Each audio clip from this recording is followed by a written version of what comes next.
Hello everyone, this is Tao to Learn. Welcome back to my YouTube channel.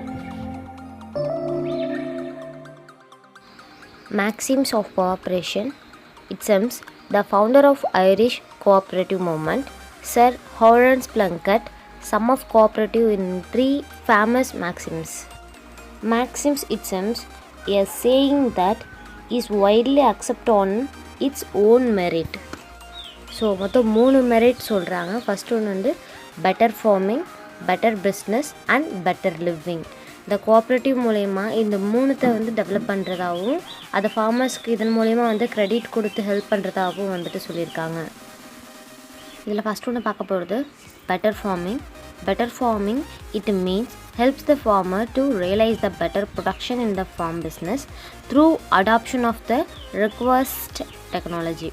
அதாவது ஒரு technology இப்போ ரீசன்ஸாக ஏதாவது வந்திருக்கு, லைக் இப்போ எஸ்ஆர்ஐ இல்லைனா எஸ்எஸ்ஐ இந்த மாதிரி வந்து டெக்னாலஜிஸ் வருதுன்னா அந்த டெக்னாலஜி அடாப்ட் பண்ணுறதுக்கு நல்ல ஒரு ப்ரொடக்ஷன் கொடுக்கறதுக்கு ஹெல்ப் பண்ணுவாங்க.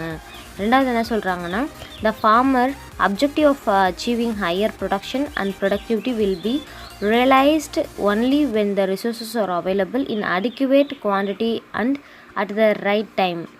ஸோ நிறைய ரிசோர்ஸஸ் இருக்குது, அதை எப்படி ஆனால் வந்து யூஸ் பண்ணணும், அந்த எந்த டைமில் யூஸ் பண்ணுங்கிறது தெரியாது. ஆனால் இதுக்காக வந்து பெட்டர் ஃபார்மிங் மூலயமா வந்துட்டு கோஆப்ரேட்டிவ்ஸ் வந்துட்டு ஃபார்மர்ஸ்க்கு ஹெல்ப் பண்ணி அவங்களோட ப்ரொடக்ஷனையும் ப்ரொடக்டிவிட்டியும் வந்து இன்க்ரீஸ் பண்ணுவாங்க. அப்படி இன்க்ரீஸ் பண்ணும்போது தான் வந்துட்டு இங்கே எவ்வளோ வந்து நம்மள்கிட்ட ரிசோர்ஸஸ் இருக்குது, நம்ம எந்த டைமில் அதை யூஸ் பண்ணணும் அப்படிங்கிறத ஃபார்மர்ஸ் வந்து கற்றுப்பாங்க. இதுதான் பெட்டர் ஃபார்மிங்னு சொல்கிறாங்க. அந்த ரைட் டைமில் எந்த ரைட் ஏஜென்சிட்ட வந்துட்டு நம்ம வந்து கடன் வாங்கணும் அப்படின்றதையும் நமக்கு வந்துட்டு வழிகாட்டுவாங்க. For this necessary capital for the farmer also should be provide by the institution agency at the right time. So ஃபார்மர்ஸ்க்கு வந்துட்டு பெட்டர் ஃபார்மிங் எப்படி டெவலப் பண்ணணும், அவங்களுக்கு என்ன டெக்னாலஜி கொடுக்கணும், அது எந்த இன்ஸ்டியூஷன் மூலயமா கொடுக்கணும், அதே சமயம் அதுக்கான கேபிட்டல் எங்கே வாங்கலாம், இது எல்லாத்தையும் கைட் பண்ணுறதா வந்து better farming the maximum of cooperation. ரெண்டாவது என்னென்னு பார்த்தோன்னா பெட்டர் பிஸ்னஸ். பெட்டர் பிஸ்னஸ்ங்கிறது ஒன்று இல்லைங்க, குறைந்த செலவு மிகுந்த லாபம்னு சொல்லுவோம்ல. So less input price and more get to the output price. So இதுதான் வந்து better business. Farmer should get a better deal in buying the input as well as disposal the product. வாங்குகிற இன்புட்டை வந்துட்டு நல்ல ஒரு ப்ரைஸ்லையும் விற்கிற அந்த ப்ராடக்ட்டுக்கு வந்துட்டு நல்ல ஒரு அமௌண்ட்டும் கொடுத்து விற்கிறதா வந்துட்டு பெட்டர் பிஸ்னஸ் சொல்கிறாங்க. ரெண்டாவது வந்து என்னென்னு பார்த்திங்கன்னா, farmers are as a group enjoying the better bargaining power when compared individually. So இந்த மாதிரி வந்து குரூப்பாக ஜாயின் பண்ணி அதை வந்து யூஸ் பண்ணிக்கும் போது இண்டிவிஜுவலாக கஷ்டப்படுறத விட இப்போ கொஞ்சம் நல்லாயிருக்கும், கடன் வாங்குறது கொஞ்சம் ஈஸியாக இருக்கும் அப்படின்ற மாதிரி சொல்கிறாங்க. மூணாவது என்னென்னு பார்த்திங்கன்னா, hence cooperative should provide input needed by the farmer at the reasonable rate and arranging for the disposal of the product favorable price. So ஃபார்மர்ஸ்க்கு வந்துட்டு ரீசனபிள் ரேட்டில் வந்துட்டு இன்புட்டும் கிடைக்கும், அவுட்புட்டை வந்து அவங்களுக்கு ஃபேவரபிள் ப்ரைஸில் வந்துட்டு சேல் பண்ணவும் முடியும். இதோட ரெண்டாவது மேக்ஸிம்ஸ் என்னென்னு பார்த்திங்கன்னா பெட்டர் பிஸ்னஸ்.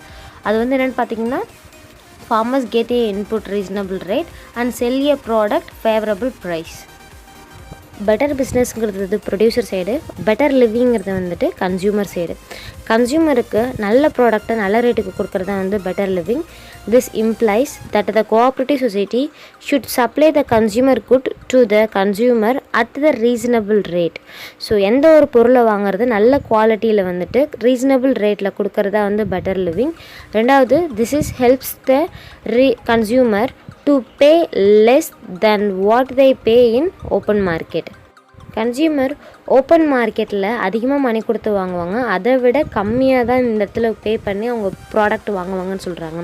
மூணாவது, a good and successful cooperative helps in preventing the marketing middleman as minimum as possible.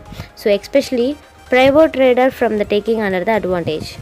So buying and selling ப்ராசஸை பொறுத்த வரைக்கும் மிடில் மேன் வந்துட்டு அதிகமாக லாபம் பார்ப்பாங்க. ஸோ கோஆப்ரேட்டிவ் மூலிமா வந்துட்டு நம்ம செல் பண்ணும்போது அந்த ப்ராடக்ட் கன்சியூமருக்கு போகும்போது மிடில் மேனோட ஆக்டிவிட்டீஸ் வந்து ப்ரிவெண்ட் பண்ண முடியுதுன்னு சொல்லுவாங்க. ஸோ அப்படி ப்ரிவெண்ட் பண்ணும்போது எஸ்பெஷலி அதில் யார் வந்துட்டு ரொம்ப அட்வான்டேஜ் சொல்லுவாங்கன்னா ப்ரைவேட் ட்ரேடர்ஸ். ஸோ மொத்தம் 3 தான் பார்த்தோம். Better farming, better business, better living. Better farming இந்த adoption in new technology help to from the farmers. Better பிஸ்னஸ்ங்கிறது வந்துட்டு கன்சியூமர் சைடு ரீசனபிள் ரேட்டுக்கு வந்துட்டு அவங்களுக்கு ப்ராடக்ட்டை வந்து டிஸ்போஸ் பண்ணுறதுக்கு ஹெல்ப் பண்ணுறது, ரீசனபிள் ரேட்டில் வந்துட்டு அவங்களுக்கு இன்புட்டை கொடுக்கறது. பெட்டர் லிவிங்கிறது வந்து ப்ரொடியூசர் சைடு. இது வந்து ரீசனபிள் ரேட்டுக்கு வந்துட்டு ஃபார்மர்ஸ்டேருந்து கன்சியூமருக்கு ப்ராடக்ட்டை மிடில் மேன் இல்லாமல் கொடுக்கறது தான் better living. Thank you for watching and keep on the love to learn. Art is long and life is short. So keep going and keep enjoying the love to learn videos.